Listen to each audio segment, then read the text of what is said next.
ఇది మా ఏరియా, మేము ఉండే ఏరియా ఇది శ్రీనగర్ అనమాట.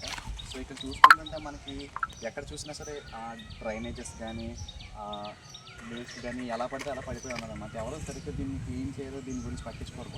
దీనివల్ల మాకు వచ్చే డిసడ్వాంటేజ్ ఏంటి, డ్రైనేజెస్ వల్ల మస్కిటోస్ కానీ ఇంకా అదర్ డిసీజెస్ అనేవి వస్తూ ఉంటాయి.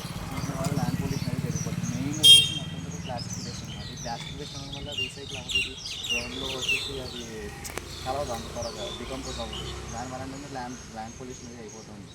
ఇంకా పిల్లలు అది కూడా ఆడుకోవడానికి ప్లేస్ అంటూ ఉండట్లేదు. ఎక్కడ చూసినా సరే చెత్త పడడం, ఇంటి పక్కన చెత్త పడడం, దీన్ని ఎవరో ఒకటి సరిగ్గా ట్రీట్ చేయట్లేదు.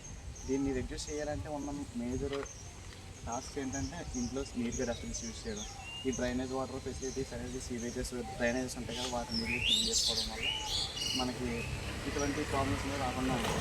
ఇది నా మాట. దీనివల్ల ప్రాబ్లమ్స్ ఉన్నారు కదా, దీనివల్ల ఎక్కడ పడితే పండుగ తిరుగుతూ ఉన్నాయి, ఎక్కడ పడితే అక్కడ తిరుగుతూ ఉన్నాయి. దానివల్ల చాలా ప్రాబ్లమ్స్ అవి ఇంట్లోకి వచ్చేసి లేని కొన్ని డిసీజెస్ తీసుకొస్తూ ఉన్నాయి.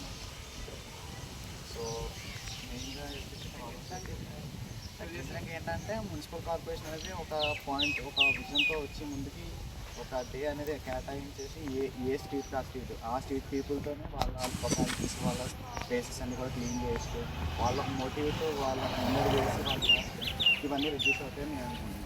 ఇప్పుడు మన స్కూల్లో కానీ కాలేజెస్లో కానీ చూస్తూ ఉంటాం, ఒకరోజు పిల్లలతోనే క్లీన్ చేయించే వాళ్ళ సరౌండింగ్స్ అంతా కూడా.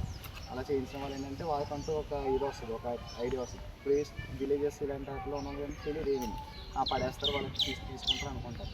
అలా కాకుండా ఈ గవర్నమెంట్ వచ్చేసి ఒక రోజు కేటాయించి వాళ్ళ లొకాలిటీస్ వాళ్ళ సరౌండింగ్స్ అంటారు వాళ్ళ చేత క్లీన్ చేస్తే వాళ్ళకి తెలుసుకోవాలి. సో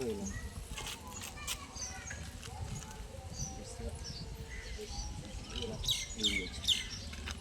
నీట్గా ఉంటే బాగుంటుంది. హెల్త్ ప్రాబ్లమ్స్ రాకుండా అందరూ హెల్తీ